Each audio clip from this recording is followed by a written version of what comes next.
ತಾಯಿ ತಂದೆಗಳನ್ನು ಸರಿಯಾಗಿ ನೋಡಿಕೋ. 1947 ಆಗಸ್ಟ್ 15ಕ್ಕೆ ಭಾರತಕ್ಕೆ ಏನೋ ಸ್ವಾತಂತ್ರ್ಯ ಸಿಕ್ತು. ಆದ್ರೆ ನಮ್ಮ ಮಡ್ಡಿ ಸಾಲಿಗೆ ಇನ್ನೂ ಧ್ವಜ ಹಾರಿಸ್ಬೇಕಂದ್ರೆ ಸ್ವಾತಂತ್ರ್ಯ ಸಿಕ್ಕಿಲ್ಲ. ಪ್ರಿಯ ವೀಕ್ಷಕರಿಗೆ ನಮಸ್ತೆ. ವಿವೇಕ ಮಾಧ್ಯಮ ಯೂಟ್ಯೂಬ್ ಚಾನಲ್ಗೆ ಸ್ವಾಗತ.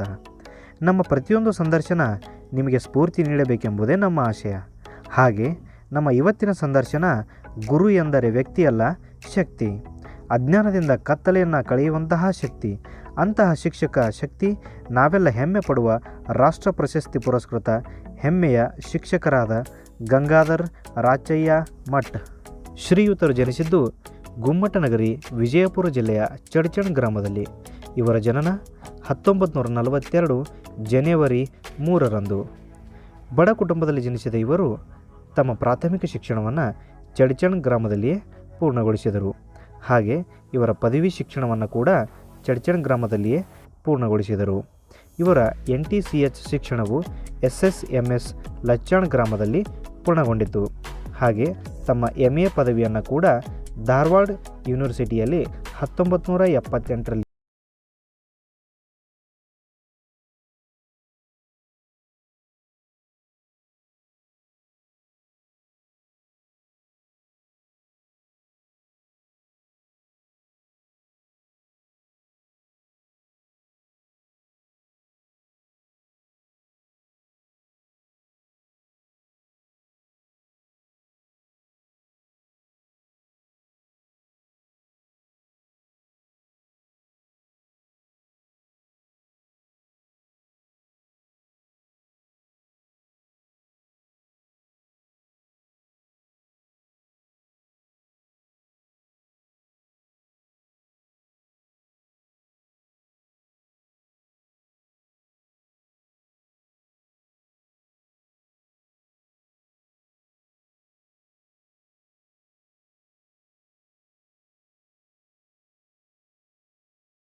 ನಮ್ಗೆಲ್ರಿಗೂ ಹಾರ್ದಿಕವಾದಂಥ ಸ್ವಾಗತ.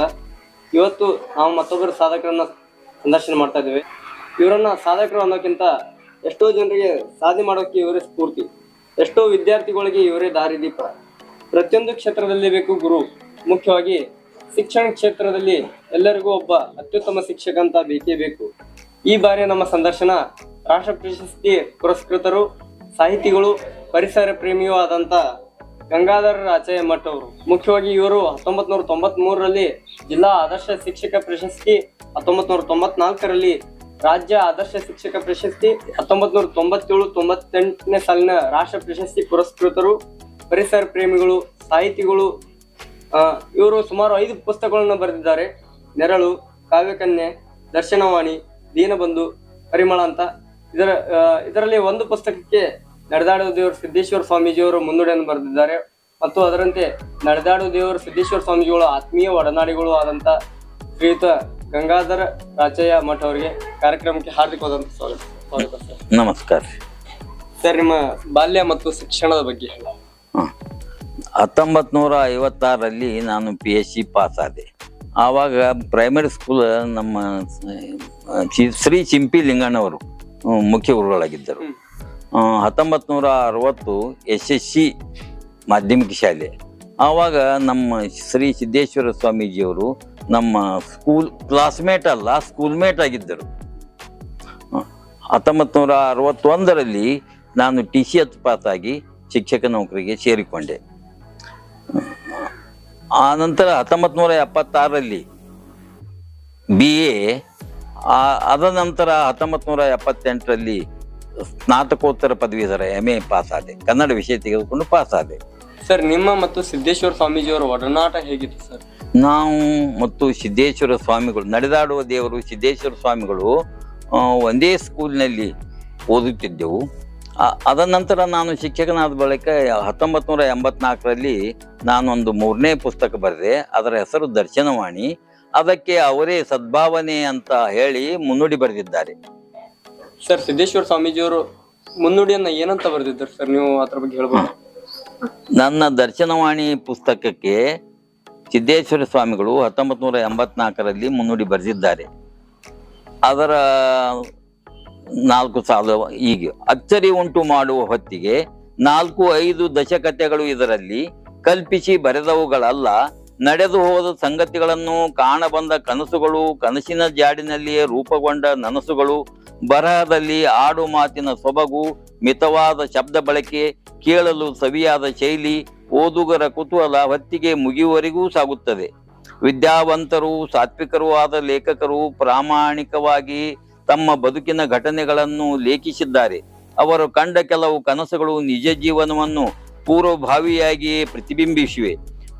ದಾನಮ್ಮ ದೇವಿಯಿಂದ 60 ರೂಪಾಯಿ.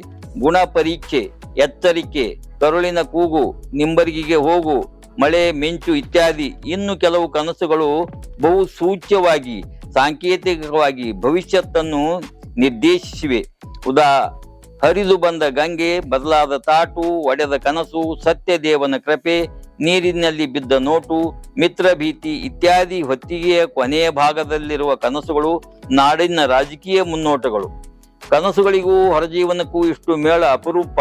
ಈ ಮೇಳವು ಆಕಸ್ಮಿಕವೆಂದು ಉಪೇಕ್ಷಿಸಲು ಬಾರದು. ಏಕೆಂದರೆ ಅಂದಿನ ಕನಸು ನನಸುಗಳ ಸಂಖ್ಯೆ ದೊಡ್ಡದು. 4-5 ವರ್ಷಗಳಲ್ಲಿ 50 ಸಲವೆಂದರೆ ಸಾಮಾನ್ಯವಲ್ಲ. ಲೇಖಕರ ಮನಸ್ಸಿನ ಹಾಗೂ ಯಾವುದೋ ಮೆದುಳಿನಲ್ಲಿ ಯಾವುದೋ ಸುಪ್ತ ಶಕ್ತಿ ಅರೆಜಾಗೃತಗೊಂಡು ಮುಂದಾಗುವ ಘಟನೆಗಳನ್ನು ಅನುಕೂಲಗೊಳಿಸಿದಂತಿದೆ.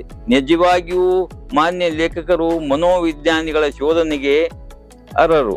ಲೇಖಕರು ಸ್ವಸ್ವಪ್ನಗಳತ್ತ ಗಮನ ಹರಿಸಿ ಅವುಗಳ ಸತ್ಯತೆಯನ್ನು ಪರೀಕ್ಷಿಸಿ ಹಾಳೆ ಮೇಲೆ ಮೂಡಿಸಿದುದು ಪ್ರಶಂಸನೀಯ. ಅವರ ಬಾಳ ಸರಸಿನಲ್ಲಿದ್ದ ಘಟನಾ ತರಂಗಗಳು ಅವರಲ್ಲಿ ದೇವಭಕ್ತಿಯನ್ನು ಕುದುರಿಸಿವೆ, ಪೋಷಿಸಿವೆ. ದೇವನ ಅಸ್ತಿತ್ವದ ಗುರುತುಗಳನ್ನು ಅವರು ದೈನಂದಿನ ಬದುಕಿನಲ್ಲಿ ಕಂಡಿದ್ದಾರೆ. ಅವರ ಸಬಲ ನಂಬಿಕೆ ಅವರ ನಿರ್ಧಾರಕ್ಕೆ ಆಧಾರ. ಆ ಅಚಲ ವಿಶ್ವಾಸ ಅವರ ಬದುಕನ್ನು ಅರಳಿಸಿದೆ, ಸುಗಂಧಿತಗೊಳಿಸಿದೆ. ಈ ಕಿರುಹೊತ್ತಿಗೆಯು ಆಸ್ತಿಕರನ್ನು ಸಂಬೋಧನಗೊಳಿಸುತ್ತದೆ, ನಾಸ್ತಿಕರನ್ನು ಆಲೋಚನೆಗೆ ತೊಡಗಿಸುತ್ತದೆ. ಸಾಮಾನ್ಯ ಓದುಗನು ಇದರ ಓದಿನಿಂದ ತುಂಬಾ ಸಂತಸ ಪಡುತ್ತಾನೆ. ನಾಡಿನ ಎಲ್ಲ ಬಗೆಯ ಜನರ ಲಕ್ಷ್ಯ ಸೆಳೆಯಲಿ ಈ ಕೃತಿ ಎಂದು ಹಾರೈಸುತ್ತೇನೆ. ಶ್ರೀ ಸಿದ್ದೇಶ್ವರ, ಶ್ರೀ ಮಲ್ಲಿಕಾರ್ಜುನ ಆಶ್ರಮ, ವಿಜಾಪುರ, 1483. ತುಂಬಾ ಅದ್ಭುತವಾಗಿ ಹೇಳಿದ್ದಾರೆ ಸರ್ ಸ್ವಾಮೀಜಿಯವರು. ಸರ್, ಸಿದ್ದೇಶ್ವರ ಸ್ವಾಮೀಜಿಯವರ ಬಗ್ಗೆ ನಾವು ದೂರಿಂದ ಕಂಡಿದ್ದೀವಿ. ನೀವು ಅವರು ಒಡನಾಡಿಗಳು ಮತ್ತು ತುಂಬಾ ಆತ್ಮೀಯರಾದ್ರಿಂದ ಸಿದ್ದೇಶ್ವರ ಸ್ವಾಮಿಗಳು ನಿಮಗೆ ಹೆಂಗ್ ಕಾಣಿಸ್ತಿದ್ರು ಮತ್ತು ಅವರು ಏನ್ ಹೇಳ್ತಾ ಇದ್ರು ನಿಮ್ಗೆ? ಒಮ್ಮೆ ನಾನು ಆತ್ಮೀಯತೆಯಿಂದ ಅವರಿಗೆ ಊಟಕ್ಕೆ ಹೇಳಿದೆ. ಅವರು, ಸ್ವಾಮಿಗಳೇ, ಊಟಕ್ಕೆ ಇಲ್ಲಿಗೆ ತೋಟಕ್ಕೆ ತೆಗೆದುಕೊಂಡು ಬನ್ರಿ, ಎಲ್ಲರೂ ಕೂಡೇ ಊಟ ಮಾಡೋಣ. ವಾಳಿಕೆಂಡಿ ಅಣ್ಣಪ್ಪ ಒಂದು ಉದಾಹರಣೆ ಹೆಸರಿತ್ತು. ವಾಳಿಕೆಂಡಿ ಅಣ್ಣಪ್ಪ, ದೈಟನ್ ಮಹಾದೇವ, ಇನ್ನಿತರು ಗೆಳೆಯರು ಇದ್ದರು. ಆವಾಗ ಊಟಕ್ಕೆ ನಾನು ಅಲ್ಲಿಗೆ ತೆಗೆದುಕೊಂಡು ಹೋದಾಗ ಅವರು ಸ್ವಲ್ಪ ತಡೆಯಿರಿ ಅಂತೇಳಿ 10 ರೂಪಾಯಿ ಗಜ್ಜರೆಕಾಯಿ ಮತ್ತು ಮೂಲಂಗಿ ತಂದು ನಮ್ಮೆಲ್ಲರಿಗೂ ಅವರೇ ಊಟಕ್ಕೆ ಬಡಿಸಿದರು. ಆವಾಗ ಒಂದು ಮಾತು ಹೇಳಿದ್ರು ಅವರು, ಗಜ್ಜರೆ ಕಣ್ಣಿಗೆ ತಂಪು, ಅದು ದೀಪಕ್ಕೆ ಎಣ್ಣೆ ಇದ್ದ ಹಾಗೆ. ಆದ್ದರಿಂದ ದಿನಾಲು ಗಜ್ಜರೆ ತಿಂದರೆ ಕಣ್ಣುಗಳು ಸೂಕ್ಷ್ಮ ದೃಷ್ಟಿಯನ್ನು ಹೊಂದಿರುತ್ತವೆ. ಆ ನಂತರ ಮೂಲಂಗಿ ಮತ್ತು 10 ರೂಪಾಯಿ ಇವು ಕ್ಷಾರ, ಇವು ಕಬ್ಬಿಣದ ಅಂಶ ಹೊಂದಿರ್ತಾವ. ಅದಕ್ಕೆ ಮನುಷ್ಯ ಗಟ್ಟುಮುಟ್ಟ ಆಗ್ತಾನ. ಅವನ್ನು ತಿನ್ನಬೇಕು ಅಂದಾಗ ಅಂದಿನಿಂದ ಇಂದಿನವರೆಗೂ ನಾನು ತಿನ್ನುತ್ತಾ ಹೊಂಟಿದ್ದೇನೆ. ಅವರು ಹೇಳಿದ ರೀತಿಯಲ್ಲಿಯೇ ನಾನು. ಸಾಹಿತ್ಯದ ಬಗ್ಗೆ ಹೇಳ್ಬೇಕಂದ್ರೆ ಏನ್ ಹೇಳ್ತೀರಿ ಸರ್? ಹಾಗೆ ಸಾಹಿತ್ಯವನ್ನ ಮೈಗೂಡಿಸಬೇಕಂದ್ರೆ ಏನ್ ಮಾಡ್ಬೇಕು? ಪ್ರತಿಭೆ ಅನ್ನುವುದು ಬರ್ಯಾಕ ಕೂತ್ರ ಬರುದಿಲ್ಲ, ಬಂದಾಗ ಬರಿತೀನಂದ್ರೆ ನಡೆಯುದಿಲ್ಲ, ಬಂದಾಗ ಬರೀಲಿಲ್ಲ ಅಂದ್ರೆ ನಡೆಯಿಲ್ಲ, ಬರಿತೀನಂತ ಕೂತ್ರ ಒಂದೂ ಸಾಲ ಬರಲ್ಲ. ಅದು ಯಾವಾಗ ಬರ್ತದೋ ಅವಾಗ ಬರಿಬೇಕು ಪ್ರತಿಭೆ. ಆಗ ನನಗ ಪ್ರತಿಭೆ 75ರಿಂದ ಪ್ರಾರಂಭ ಆಯ್ತು. ಅಂದಿನಿಂದ ನಾನು ಇಂದಿನವರೆಗೂ ಬರ್ಕೋತ ಹೋಗಿ ಸುಮಾರು 10-15 ಪುಸ್ತಕ ಬರೆದಿದ್ದೇನೆ, ಹಸ್ತಪ್ರತಿ. ಆದರೆ ಕೇವಲ ಅಚ್ಚು ಹಾಕಿಸಿದ್ದು 5 ಪ್ರತಿಗಳು ಮಾತ್ರ. ಅವುಗಳಲ್ಲಿ ಪರಿಮಳ 5ನೇದ್ದು. ಇನ್ನು ಸ್ಕೈಲಾಬ ಮತ್ತು ಸಿದ್ದೇಶ್ವರ ಅವ್ರ ಮೇಲೆ ಕಲ್ಪವೃಕ್ಷ ಅಂಥೇಳಿ ಇನ್ನು ಒಂದು ಪುಸ್ತಕ, ಒಂದು ಹೆಡ್ಡಿಂಗ್ದು ಪುಸ್ತಕ ಬರೆದೀನಿ. ಸ್ಕೈಲಾಬ ಇಂಥವು ಹಲವಾರು ಕೃತಿಗಳು ಇನ್ನು ಅಚ್ಚಿಗಾಗಿ ಕಾಯುತ್ತಿವೆ. ಸರ್, ನೀವು ಶಿಕ್ಷಕ ವೃತ್ತಿ ಸೇರಿದ ನಂತರ ಪ್ರಾರಂಭದ ನೌಕರಿ ಎಲ್ಲಿ ಶುರುವಾಯಿತು ಮತ್ತು ಎಲ್ಲಿ ನಿಮ್ಮ ನಿವೃತ್ತಿ ಹೊಂದಿತ್ತು? ಪೂರ್ತಿಯಾಗಿ ಹೇಳ್ಬೋದಾ? ಹೇಳ್ತೇನೆ. 1961 ನನಗೆ ಇಂಡಿ ತಾಲೂಕಿನ ಇಂಗಳಗಿ ಹಟ್ಟಿ ಒಳಗ ನೌಕರಿ ಬಂತು. ಅಲ್ಲಿ ಹೋದಾಗ ಅಲ್ಲಿಯ ಜನರು ಮಕ್ಕಳು ಲಂಬಾಣಿ ಭಾಷೆ ಮಾತಾಡ್ತಿದ್ರು. ನನಗ ಲಂಬಾಣಿ ಭಾಷೆ ಬರ್ತಿತ್ಲ, ಅವ್ರಿಗೆ ಕನ್ನಡ ಬರ್ತಿತ್ಲ. ಅಂಥದ್ರೊಳಗೆ ನಾನು ನೌಕರಿ ಹೆಂಗ್ ಮಾಡ್ದೆ ಅಂದ್ರೆ ಬಿಟ್ಟು ಬರುವಂಗಾಗಿತ್ತು. ಆದರೂ ಧೈರ್ಯ ಮಾಡಿ ಅವ್ರ ಭಾಷಾ ಕಲ್ತು ನಾನು ಸ್ಪಂದಿಸಿ ಅವರಿಗೆ ಲಂಬಾಣಿ ಭಾಷೆ ಒಳಗೆ ಸಾಲಿ ಕಲಿಸ್ತದ. ಅದರಿಂದ ಮಕ್ಕಳು ಮುಂದೆ ಬಂದರು, ನನಗೂ ಒಳ್ಳೆಯದಾಯ್ತು. ಮುಂದಿನ ವೃತ್ತಿ ಎಲ್ಲೆಲ್ಲಿ ಶುರು ಸರ್ ಅಂದ್ರೆ ಬೇರೆ ಕಡೆ? ಮುಂದೆ ದೇವರ ನೆಂಬರಿಗೆ, ಇಂಚಗೇರಿ, ಬಳ್ಳೊಳ್ಳಿ, ಹವಿನಾಳ, ಅಜ್ನಾಳ, ಚರ್ಚಣ, ಈಗ ಸುಮಾರು 8 ಊರುಗಳಲ್ಲಿ ನಾನು ಸರ್ವಿಸ್ ಮಾಡಿ 38 ವರ್ಷ 4 ತಿಂಗಳ ಪೂರ್ತಿ ಸರ್ವಿಸ್ ಮಾಡಿ ರಾಷ್ಟ್ರ ಪ್ರಶಸ್ತಿ ಪಡೆದು 97-98ರಲ್ಲಿ ಪಡೆದು ನಿವೃತ್ತಿಯಾಗಿ ಈಗ ವಿಶ್ರಾಂತಿ ಜೀವನವನ್ನು ನಡೆಸುತ್ತಿದ್ದೇನೆ. 2000ರಲ್ಲಿ ಪೆನ್ಷನ್ ಆಗ್ಯದ. ಮತ್ತು 75ರಿಂದ ನಾನು ಗಾರ್ಡನ್ ಮಾಡೀನಿ, ಹೂದೋಟ. ಆಗಿನ ಕಾಲದಾಗ ಚರ್ಚಣದಾಗ ಎಲ್ಲಿ ಗಾರ್ಡನ್ ಇದ್ದಿತ್ತಿಲ್ಲ, ಗಾರ್ಡನ್ ನೋಡ್ಲಿಕ್ಕೆ ಬರ್ತಿದ್ರು. 66 ಕ್ಷೇತ್ರದೊಳಗೆ 67 ಗಿಡ ಹಚ್ಚಿದ್ದೆ. ಅದ್ರೊಳಗೆ 30-40 ತರ ಹೂವಿನ ಗಿಡ ಇದ್ದು. ಹೂವು, ಕಾಯಿಪಲ್ಲೆ, ಔಷಧೀಯ ಸಸ್ಯಗಳು, ಇವು 3 ವಿಭಾಗ ಮಾಡಿ ಬೆಳಿತಿದ್ದೆ. ಒಬ್ರು ಆತ್ಮೀಯ ಗೆಳೆಯರು ಬಂದ್ರು, ಸರ್ ಇದೊಂದು ಹಚ್ಚ್ರಿ ಅಂದ್ರು. ಅವಾಗ ನಾ ಹೇಳ್ದವ್ರಿಗೆ, ಯಾವಾಗ ಹಚ್ಚ್ರಿ ಅಂತಂದ್ರ ಇನ್ನೇನು ಹಚ್ಚುದಿಲ್ಲ, ಒಂದೇ ಒಂದು ಹಚ್ತೀನಿ. ಅದ್ ಯಾವಾಗ ಅಂದ್ರ ಇನ್ನೊಂದು ಗಿಡ ಹಚ್ಚುದಿಲ್ಲ, ಭಾಳ ಹತ್ತೆತ್ತಾಗ್ಯಾವ, ಏನು ಹಚ್ಚಲಿತ್ತಲ್ಲ ಬೋರ್ಡ್ ಹಚ್ತೀನಿ, ಹೀಗೆ ಹೇಳಿದ್ದುಂಟು. ಸರ್ ರಾಷ್ಟ್ರ ಪ್ರಶಸ್ತಿ ಲಭಿಸಿದ್ರ ಬಗ್ಗೆ ಏನ್ ಹೇಳ್ತಾರೆ? ರಾಷ್ಟ್ರ ಪ್ರಶಸ್ತಿ ಬಂದಾಗ ನನಗೆ ತುಂಬಾ ಆನಂದ ಆಯ್ತು. ಅವರ ಕರೆ ಮೇರೆಗೆ ಸೆಪ್ಟೆಂಬರ್ 5, 1998 ದಿಲ್ಲಿಗೆ ಹೋದಾಗ ನಮ್ಮನ್ನು ಸ್ವಾಗತಿಸಲು ಅಲ್ಲಿಗೆ ಸರ್ಕಾರಿ ಅಧಿಕಾರಿಗಳು ಬಂದಿದ್ದರು. ಅವರು ನಮ್ಮನ್ನು ಕರೆದುಕೊಂಡು ಹೋಗಿ ವಿಜ್ಞಾನ ಭವನದಲ್ಲಿ ಇರಲು ಏರ್ಪಾಡು ಮಾಡಿದರು. ಅಶೋಕ ಯಾತ್ರಿ ನಿವಾಸದಲ್ಲಿ ನಮಗೆ ಇರಲು ಏರ್ಪಾಡು ಮಾಡಿದ್ದರು. ಅಲ್ಲಿದ್ದೆವು. ಆಂತರ ಫಂಕ್ಷನ್ ಕಾರ್ಯಕ್ರಮಗಳು ಎಲ್ಲ ವಿಜ್ಞಾನ ಭವನದಾಗ ನಡೀತಿದ್ದು. ಅಲ್ಲಿ ಒಂದಿನ ಪೂರ್ವ ಯೋಜಿತ ತರಬೇತಿ ಆಗಿನ ಕಾಲದ ಸಂಪನ್ಮೂಲ ವ್ಯಕ್ತಿಗಳಾದಂಥ ಮುರಳಿ ಮನೋಹರ್ ಜೋಶಿ ಅವರು ನಮಗೆ ಮಾರ್ಗದರ್ಶನ ನೀಡಿದ್ದರು. ಆಗಿನ ಕಾಲದೊಳಗ ಮಾರನೇ ದಿನ ನಮಗೆ KR ನಾರಾಯಣನ್ ಅವರು ಪ್ರಶಸ್ತಿ ಪ್ರದಾನ ಮಾಡಿದರು. ನಾನು ಎಕ್ಸ್ಟ್ರಾ ಆರ್ಡಿನರಿ ಕೆಲಸ ಏನೂ ಮಾಡಿರಲಿಲ್ಲ. ಶಿಕ್ಷಣದಲ್ಲಿ ನನ್ನ ಪಾಲಿನ ಕರ್ತವ್ಯವನ್ನು ಚೆನ್ನಾಗಿ ನಿಭಾಯಿಸಿದ್ದರಿಂದ ನನಗೆ ಈ ಪ್ರಶಸ್ತಿ ಲಭಿಸಿತು. ಅದಕ್ಕೆ ನನಗೆ ತುಂಬಾ ಸಂತೋಷ ಅನ್ನಿಸ್ತದ. ಯಾಕಂದ್ರೆ ಶಿಕ್ಷಕರು ನ ಗುರುವರು ಅಧಿಕ ಅಂತಾರ. ಶಿಕ್ಷಕರು ಮುಂದಿನ ಮಕ್ಕಳನ್ನು ತಯಾರು ಮಾಡೋರು, ಭವಿಷ್ಯತ್ತಿನ ಬೆಳೆ ತೆಗೆಯೋರು. ಭವಿಷ್ಯತ್ತಿನ ಬೆಳೆ ಅಂದ್ರೆ ಮಕ್ಕಳು, ಅವರನ್ನು ನಿರ್ಮಾಣ ಮಾಡುವವರು. ಶಿಕ್ಷಕರಲ್ಲಿ ಶ್ರದ್ಧೆ ಹಾಗೂ ವಿದ್ಯೆ ಎರಡೂ ಇರಬೇಕು. ನಿಮಗೆ ರಾಷ್ಟ್ರ ಪ್ರಶಸ್ತಿ ಸಿಕ್ಕಾಗ ನಿಮ್ಮ ಸುತ್ತಮುತ್ತಲಿನ ಜನ ಹೇಗೆ ಅದಕ್ಕೆ ರಿಯಾಕ್ಟ್ ಆದ್ರು? ಒಬ್ಬ ಹಳ್ಳಿಯ ಶಿಕ್ಷಕ ಈಗ ಶಾಲೆ ಒಳಗ ವಿದ್ಯಾರ್ಥಿಗಳಿಗೆ ಒಂದು ಆಟಕ್ಕೋ ಪ್ರಬಂಧ ಸ್ಪರ್ಧೆಗೋ ಬಹುಮಾನ ಸಿಕ್ಕಾಗ ಪಾಲಕರಿಗೆ ತುಂಬಾ ಆನಂದ ಆಗ್ತದ, ಸಂಬಂಧಿಕರಿಗೂ ಆನಂದ. ಹಾಗೆ ನನಗೆ ಪ್ರಶಸ್ತಿ ಸಿಕ್ಕುವುದರಿಂದ ಬಂಧು ಬಳಗಕ್ಕಾಗಲಿ ಗೆಳೆಯರಿಗಾಗಲಿ ತುಂಬಾ ಸಂತೋಷವಾಯ್ತು. ನಮ್ಮ ಗೆಳೆಯರೊಬ್ಬರು ದಿಲ್ಲಿಗೆ ಹೋಗಿ ಪ್ರಶಸ್ತಿ ತಂದ್ರಲ್ಲ ಅಂಥೇಳಿ ಅವರು ನನಗೆ ತುಂಬಾ ಪ್ರಶಂಸಿಸಿದರು. ಸರ್, ಪ್ರತಿಯೊಬ್ಬ ಯಶಸ್ವಿ ಪುರುಷನಿಂದ ಒಬ್ರು ಮಹಿಳೆ ಇದ್ದೇ ಇರ್ತಾರಂತಾರೆ. ನಿಮ್ಮಿಂದ ಹಾಗೆ ಯಾರಾದ್ರೂ ಇದ್ದಾರ? ಹೌದು, ಆ ಮಾತು ಅಕ್ಷರಸ ಸರಿ. ನನಗೆ ನನ್ನ ಧರ್ಮ ಪತ್ನಿ ಶಿವಲಿಂಗವ್ವ ಮಠ್ ಇವರೇ ನನಗೆ ಪ್ರೋತ್ಸಾಹ ಕೊಟ್ಟವರು. ಯಾಕಂದ್ರೆ ಅವರು ಶಿಕ್ಷಕಿ. Both are teachers, we are both are teachers.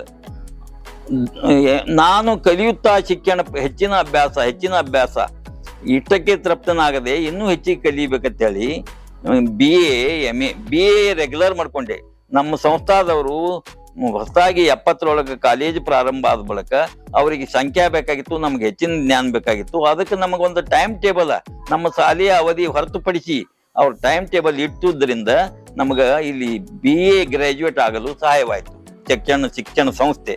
Sangameshwara ಹಾ, ಶಿಕ್ಷಣ ಅಷ್ಟಕ್ಕೂ ನಾನು ಗ್ರಾಜುಯೇಟ್ ಆದ ಬಳಿಕ ತೃಪ್ತನಾಗದೆ ಅದಕ್ಕೂ ಹೆಚ್ಚಿನ ಶಿಕ್ಷಣ ಕಲಿಬೇಕಂತ MA ಎಕ್ಸ್ಟರ್ನಲ್ ಕನ್ನಡ ವಿಷಯ ತೆಗೆದುಕೊಂಡು ಪರೀಕ್ಷೆ ಕಟ್ಟಿದೆ. ಆವಾಗ ಶ್ರೀ HL ಭೈರಪ್ಪ ಅವರ ದಾಟು ಕಾದಂಬರಿ MA ಹಚ್ಚಿದ್ರು 100 ಮಾರ್ಕಸಿಂದು. ಆವಾಗ ಅದು ಕೃತಿಗಳು ಲಭ್ಯ ಇರಲಿಲ್ಲ, ಮಾರಾಟಕ್ಕೂ ಸಿಗ್ತಿರ್ಲಿಲ್ಲ. ಕಾಲೇಜೊಳಗೆ ಪ್ರಿನ್ಸಿಪಾಲ್ರು ಓದುವ ಪುಸ್ತಕ ಇಸ್ಕೊಂಡು ಬಂದೆ, ನಮ್ಮ ಸ್ಕೂಲ್ ಲೈಬ್ರರಿ ಕಾಲೇಜ್ ಲೈಬ್ರರಿದಿಂದ ಇಸ್ಕೊಂಡು ಬಂದೆ. ಅವರು ಶನಿವಾರ ರವಿವಾರ ಓದಿ ಕೊಡ್ರಿ ಅಂತ ಅಂದ್ರು. ಅದಕ್ಕೆ ಬಹಳಷ್ಟು ಮಂದಿ ಲೆಕ್ಚರರ್ಸ್ ಪಾಳಿ ಹಚ್ಚಿದ್ರು. ನನಗೆ 1.5 ದಿವಸ ಕೊಟ್ರು. ತಂದು ಮನೆಯೊಳಗೆ ಮೇಜಿನ ಮೇಲೆ ಇಟ್ಟೆ. ಕಣ್ಣು ಬಂದು 1.5 ದಿನದಾಗ ಓದಿ ಕೊಡುದು ಹೆಂಗ ಅದು ಮತ್ತೆ ಅಂತ ಚಿಂತೆ ಮಾಡ್ತಿದ್ದಾಗ ನಮ್ಮ ಧರ್ಮ ಪತ್ನಿ ಏನ್ ಮಾಡಿದ್ರು, ನಾನು ಓದ್ತೀನಿ, ನೀವು ಧೃತರಾಷ್ಟ್ರನಂಗೆ ಕೇಳ್ರಿ ಅಂದ್ರು. ಅವ್ರು ಓದಿದ್ರು, 300-400 ಪುಟದ ಕಾದಂಬರಿ ಓದಿದ್ರು. ನಾನು ನೋಟ್ಸ್ ತಕೊಂಡೆ, ಅದ್ರ ಮೇಲೆ MA ಪಾಸ್ ಆದ. ಅದಕ್ಕ ಪ್ರತಿಯೊಬ್ಬ ಯಶಸ್ವಿ ಪುರುಷನಿಂದ ಸ್ತ್ರೀ ಇರ್ತಾರ ಅನ್ನೋದು ನನ್ನ ಅನುಭವವೇ ಸಾಕ್ಷಿ. ಇದಕ್ಕೂ ಪೂರ್ವದಲ್ಲಿ ರೆಗ್ಯುಲರ್ BA ಮಾಡುವ ಮುಂದ ನನ್ನ ಶಾಲೆಗೂ ಕಾಲೇಜಿಗೂ ಅಂತರ ಬಹಳ ಇರಲಿಲ್ಲ. ಟೈಮ್ ಟೇಬಲ್ ಬೇರೆ ಇತ್ತು. ಆ ಕಲಿಯು ಮುಂದ ಸಂಧ್ಯಾರಾಗ ತಳಿ ಒಂದು ಪುಸ್ತಕ ಹಚ್ಚಿದ್ರು. ಆ ಪುಸ್ತಕ ನನ್ನ ಬಳಿ ಇರಲಿಲ್ಲ, ಓದ್ಲಿಕ್ಕೆ ಲಭ್ಯ ಇರಲಿಲ್ಲ. ನಾನು ನೆನೆದವರ ಮನದಲ್ಲಿ ಅಥವಾ ನನ್ನ ಕನಸುಗಳು ಅಥವಾ ಸಂಕಲ್ಪ ಸಿದ್ಧಿ ಹೇಳುವ ಹಾಗೆ, ದರ್ಶನವಾಣಿಯ ಪ್ರಕಾರ ಸಂಕಲ್ಪ ಸಿದ್ಧಿ ಹೇಳ್ಬೇಕಂದ್ರೆ ಚರ್ಚನ್ ಟೂರಿಂಗ್ ಟಾಕೀಜಿಗೆ ಸಂಧ್ಯಾರಾಗ ಸಿನಿಮಾ ಬಂದ್ರೆ ಎಷ್ಟು ಆನಂದ ಆಗ್ತದ ಅಂತೇಳಿ ನಾನು ಸಂಕಲ್ಪ ಮಾಡಿದ್ದೆ. ಆ ಸಂಕಲ್ಪ ಒಂದು ದಿನ ಸಿದ್ಧಿಸಿತ್ತು. ಶಾಲೆ ಬಿಟ್ಟೊಡನೆ ನಾನು ಸಿನಿಮಾಕ್ಕೆ ಹೊರಟೆ. ಹೋಗುವಾಗ ಒಂದು ಬ್ಯಾಟ್ರಿ, ಪುಸ್ತಕ, ನೋಟ್ಬುಕ್, ಪೆನ್ನ ತೆಗೆದುಕೊಂಡು ಹೋದೆ. ಆವಾಗ ನಮ್ಮ ಮನೆಯವ್ರಂದ್ರು, ಬ್ಯಾಟ್ರಿ, ಪೆನ್ನ, ಪುಸ್ತಕ ತಗೊಂಡು ಸಿನಿಮಾಕ್ಕೆ ಹೊಂಟಿರಲ್ರಿ ನೋಡ್ಲಿಕ್ಕೆ, ಮತ್ತೆ ರೊಕ್ಕ ತಗೊಂಡಿರಿಲ್ಲ ಅಂತಂದು ನೆನಪು ಮಾಡಿದ್ರು. ರೊಕ್ಕ ತಗೊಂಡು ಹೋದೆ. ಅಲ್ಲಿ ಸಿನಿಮಾ ನೋಡ್ತಾ ನಾನು ನೋಟ್ಸ್ ಬರ್ಕೊಂಡು ಸಂಧ್ಯಾರಾಗ ಬಗ್ಗೆ ಪಾತ್ರ ಪರಿಚಯ, ಕಥಾ ಹಂದರ ಎಲ್ಲಾ ನೋಡ್ಕೊಂಡು ಪರೀಕ್ಷೆ ಕೊಟ್ಟೆ, ಪಾಸ್ ಆದೆ. BA ಪರೀಕ್ಷೆ BA ಪರೀಕ್ಷೆ BA ಪಿಕ್ಚರ್ ಸೆಟ್ ಆಗಿತ್ತು. ಆ ಪಿಕ್ಚರ್ ಆಗಿತ್ತು ರೀ, ಅದು ಪಿಕ್ಚರ್ ಆಗಿತ್ತು. ಅನಕ್ರು ಅವ್ರದ್ದೇನೋ ನೀವು ಪಟ್ಟಂತ ಕಷ್ಟಗಳ ಬಗ್ಗೆ, ಅಂದ್ರ ಫೈನಾನ್ಷಿಯಲಿ ಆಗಿರ್ಬೋದು, ಫ್ಯಾಮಿಲಿಯಿಂದ ಆಗಿರ್ಬೋದು, ಶಿಕ್ಷಕರು ಆಗೋ ಸಮಯದಲ್ಲಿ ಆಗಿರ್ಬೋದು, ಯಾವ್ದಾದ್ರು ಕಷ್ಟಗಳು ಇದೆಯಾ ನಿಮ್ಗೆ? ನಾವು ಮೊದಲು ಊರಲ್ಲಿ ಚಡ್ಚಣ ಊರಲ್ಲಿ ನಮ್ಮ ಹೆಂಡತಿ ಹೆಣ್ಣಸಾಲಿಗೆ, ನಾನು ಗಂಡಸಾಲಿಗೆ ನೌಕರಿ ಮಾಡುತ್ತಿದ್ದೆವು. ಮಡ್ಡಿ ಹುಡುಗರು ಅಂದ್ರೆ ನೇಕಾರ ಕಾಲನಿ ವಿದ್ಯಾರ್ಥಿಗಳು ಊರಾಗ ಬಂದು ಕಲಿತಿದ್ರು, ಸಾಲಿ ಇರ್ಲಿಲ್ಲ. ಆವಾಗ ಮಳಿ ಗಾಳಿ ಬಸ್ಸಿನ ತೊಂದರೆಯಿಂದ ಮಕ್ಕಳಿಗೆ ತ್ರಾಸ ಆಗ್ತದ. ಮಡ್ಡಿ ಮೇಲೆ ಸಾಲಿ ಸ್ಥಾಪನಾ ಮಾಡಿದೆವು. ಯಾರು ಹೋಗ್ತೀರಿ ಅಂದಾಗ ನಾವೇ ಇಬ್ರು ಹೋಗ್ತೇವೆ ಅಂದೆವು. ಬಂದು ಇಲ್ಲಿ ಸಾಲಿ ಪ್ರಾರಂಭ ಮಾಡಿದೆವು. ಆದ್ರ ಆಗಸ್ಟ್ 15 ಮತ್ತು ಪ್ರತಿ ವರ್ಷ ಜನವರಿ 26ಕ್ಕ ಊರಾಗ ದೊಡ್ಡ ಸಾಲಿಗೆ ನಾವು ಪ್ರಭಾತ್ ಪೇರಿಗೂ ಹೋಗ್ಬೇಕಾಗ್ತಿತ್ತು. ಹಾಗೆ ಹೊಂಟಾಗ ನಮಗ ಪೂಲ್ ಮೇಲೆ ಇಂಥ ತೊಂದರೆ ಆಗ್ತಿತ್ತು. ಮುಂದೆ ನಮ್ಮ ಹೆಣ್ಮಕ್ಳು ಹಿಂದೆ ನಾವು ಬಸ್ ತರ್ಬೋದು, ಸುರ್ಮನಿ ಆಡ್ದಂಗ, ಇದು ಕ್ರಿಕೆಟ್ ಆಡ್ದವ್ರಂಗ ನಮ್ಮ ಫಜೀತಿ. ಅಲ್ಲಿ ವಾದ ಬಳಕ ಅವರು ನನಗೆ ಭಾಷಣಕ್ಕೆ ಮಡ್ಡಿ ಸ್ವಾಮಿಗಳು ಭಾಷಣ ಮಾಡ್ತಾರ ಅಂತೇಳಿ ಯಂಕಚ್ಚಿ ಮಾರುದ್ರ, ಜಂಗಲಿಗೆ ಶಂಕರ ಇವ್ರ ಮೆಂಬರ್ ಇದ್ರು. ಅವ್ರು ಕೇಳಿದ್ರು, ಆಯ್ತು ಅಂತ ಹೇಳೋದು. 1947 ಆಗಸ್ಟ್ 15ಕ್ಕೆ ಭಾರತಕ್ಕೆ ಏನೋ ಸ್ವಾತಂತ್ರ್ಯ ಸಿಕ್ತು. ಆದ್ರೆ ನಮ್ಮ ಮಡ್ಡಿ ಸಾಲಿಗೆ ಇನ್ನೂ ಧ್ವಜ ಹಾರಿಸ್ಬೇಕಂದ್ರೆ ಸ್ವಾತಂತ್ರ್ಯ ಸಿಕ್ಕಿಲ್ಲ. ಅದಕ್ಕೆ ನಾವಿಲ್ಲಿ ಊರಾಗ ಬಂದು ಸ್ಕೂಲ್ ಮೇಲೆ ಸುರ್ಮನಿ ಆಡ್ಬೇಕಾಗ್ತದ ಗಂಡ ಹೆಂಡತಿ. ಇಷ್ಟು ಭಾಷಣ ಮಾಡಿದಾಗ ಬರುವ ವರ್ಷ ಆಗಸ್ಟ್ 14ಕ್ಕೆ ಮಳೆಯಾಗ ಛತ್ರಿ ಹಿಡಿದು ನಮ್ಗ ಮಡ್ಡಿ ಮೇಲೆ ಧ್ವಜಸ್ತಂಭ ಕಟ್ಟಿದ್ರು. ಇದು ಆ ಮಾತಿನ ಇದರ ಪರಿಣಾಮ ಅಥವಾ ಇದು ರೀ. ಅವಾಗ ನನಗೆ ತುಂಬಾ ಸಂತೋಷ ಆಯ್ತು. ಸಾಸಿವೆ ಕಾಳು ಸುಖಕ್ಕೆ ಸಾಗರದಷ್ಟು ಕಷ್ಟ ನೋಡ ಅಂತಾರೆ. ಹಂಗ ಪ್ರತಿಯೊಬ್ಬರ ಜೀವನದೊಳಗ, ರಾಷ್ಟ್ರ ಮಟ್ಟದೊಳಗ, ವ್ಯಕ್ತಿ ಜೀವನದೊಳಗ ಕಷ್ಟಗಳು ಸರ್ವೇ ಸಾಮಾನ್ಯ. ಅವನ್ನೆಲ್ಲ success come to those who dare and act. ಯಾವುದೇ ಇದಕ್ಕೆ ಎದೆಗುಂದಬಾರ್ದು, ಪ್ರಯತ್ನ ಮಾಡಿ ಮುಂದೆ ಹೋಗ್ಬೇಕು. ಹಾಗ ಅನೇಕ ಕಷ್ಟಗಳು ಬಂದರೂ ಕೂಡ ನಾನು ದೇವರ ಕೃಪೆಯಿಂದ ದಾಟಿ ಪಾರಾಗಿದ್ದೇನೆ, ಯಶಸ್ವಿ ಜೀವನ ಯಶಸ್ವಿ ನಡೆಸಿದ್ದೇನೆ.